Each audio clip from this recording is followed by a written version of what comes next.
Put a little bit of the rub, nigga, I gotta be safe. Let's get some sports talk.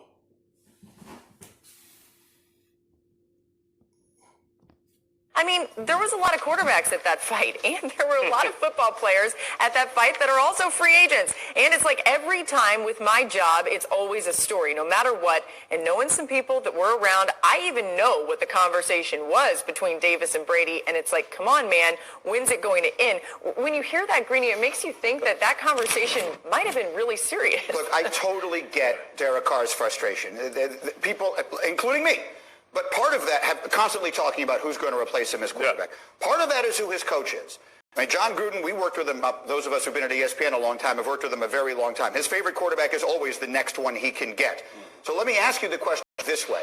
Watching Derek Carr play, if it wasn't this circumstance where the team is moving to Vegas and wants to make a splash, and the coach is John Gruden, who seems to be a little quarterback fickle, has he earned that job? Should he just be their quarterback? No ifs, ands, or buts? I mean, you look at his contract, and his cap hit is as friendly compared to a lot of the top 10 quarterbacks. But he's a guy that, you know, he really played well in the beginning of his career. We've been really questioning if he's the leader or the right guy to lead this franchise into the future with some young talent. I don't think so. I mean, if I'm John Gruden, if I can get Tom Brady, I'll get Tom Brady. I'm going to sell. It's all about is what he gonna do this season. Do John Gruden want to go into the season with Carr as his quarterback?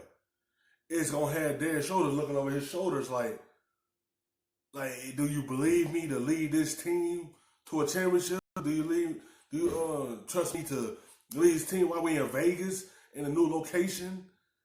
It's all about, do your coach trust you? And John Gruden, I don't think he really trusts Derek Carr like that. I think he want to move on from me sooner or later.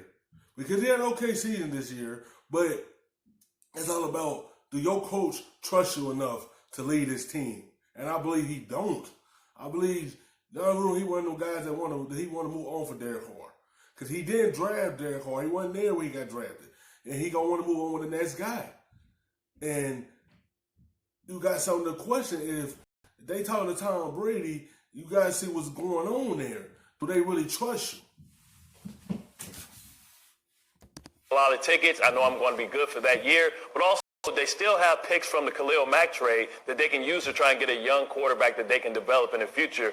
You know, so I think if I'm them, why not? I mean, I absolutely would take Tom Brady over Derek Carr. Not even a conversation. I think what actually makes more sense, though, you do something like what the Titans did. You bring in a quarterback who can compete. Maybe he can win the job, and if he wins the job, you go from there. I don't like Tom Brady to Oakland. I've said it before. I will say it again. They have a young, budding roster. Tom Brady is not a young, budding quarterback. You don't want to pair an older Tom Brady with a bunch of young talent. You have him out here trying to teach 21, 22-year-olds how to run and how to develop the offense that he wants to run. That's not a matchup or a recipe for success. Well, and ultimately you have the same issues that you had in New England. At some point in time, you look at that outside of Darren Waller, who's their Pro Bowl caliber tight end. He's really good. What weapons do they have on the outside? That's another thing. You can't really blame how this because of Derek Carr.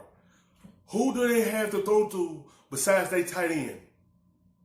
They don't have any targets there. He don't want to go there. And he came from a situation when he ain't really had no targets in New England. It's the same thing surrounding Derek Carr. They need some guys so he can throw it to. Waller can't just be the only one you throw it to outside of him. That's why Oakland, when he can't take a next step, they got to get some outside threats.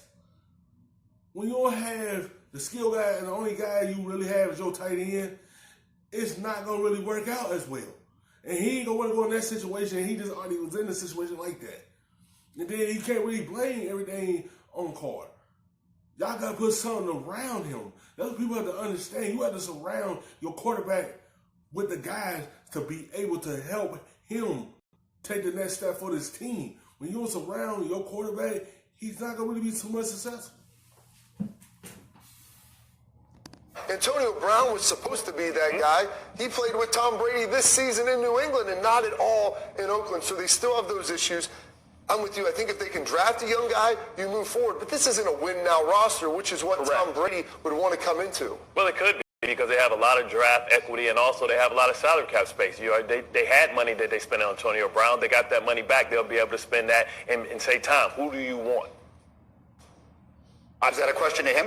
Yeah. Or do you, if you're the Raiders, you're looking to bring a Ryan Tannehill-esque type in? To Bart's point, if Tom Brady goes to Oakland, the only thing you can do is I need 2 receivers, and I need 2 probably first-round receivers. Because as I look at it right now, I'm not winning with the talent that's out there. And we talked about this in the pre-show meeting. If Tom Brady trots out there with the talent that's out there right now, in a division that has the Kansas City Chiefs, who are far and away going to win unless something crazy happens for the next years in perpetuity, you're in a dilemma. Tom Brady's used to rolling out, winning the division, getting the first round, going from the first round bye to a Super Bowl. Now, Greeny, you're telling me he's going to have to duke it out with Pat Mahomes?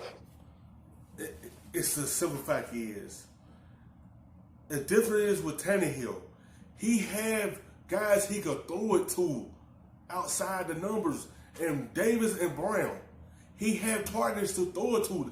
That's why Tannehill had a good middle of the season for him, because he had the guys to throw it to.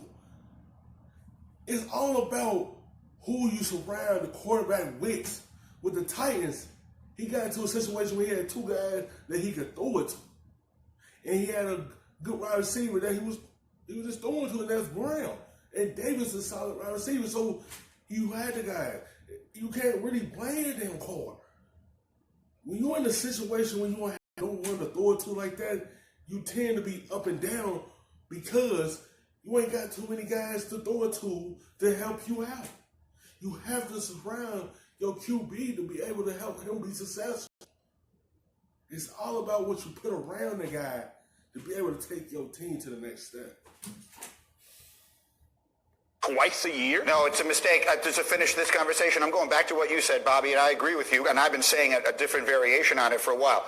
If Tom Brady's first and foremost priority is to continue winning, his best chance of doing it is staying right where he is, leveraging the circumstance exactly as he has into basically being able to say to Belichick and Kraft, you want me to come back? Get me some weapons, so I'm throwing to somebody, and I know you've already named A.J. Green as a possibility. I like the way that sounds. Absolutely, and that's what he basically did this year, I think, by putting his contract structuring, no franchise tag. I like it. Go out there, sign A.J. Green, show me you're going to make the commitment so that you're not asking me to carry this whole load myself. Once Gronk retired, they didn't have another guy that could command double teams because everyone else of their receivers, these are all possession guys. You go out and you make some moves and you're trying to bring in veteran pieces that really aren't one guys. Like Mohamed Sanu isn't the one guy. He was the third receiver.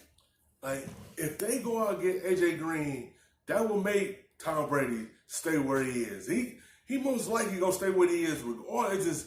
It's all about who you going to put around him so he'll have the disaster he had this season in the playoffs. If you going to put the right receiver around him so he could be able to get this team back to a Super Bowl, you have to surround him with the outside threat. If they do go get A.J. Green, that would help him out a lot because he only had possession wide receivers this year. He wants someone that could take the top off of defense on a go route. Like, that's all he needs is the right guys around him to be able to continue winning.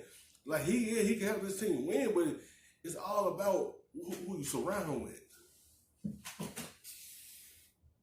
With A.J. Green in Cincinnati. The only thing I'd say about all that is we had D. Wood yesterday. We had Shefty yesterday. Yep. It just seems like they feel as though he won't go back to the Patriots. That is right. Either way, we'll see what happens here. Thank you for watching ESPN on YouTube. For more sports, highlights, and analysis, be Stuff fast, stuffing them shits in the safe.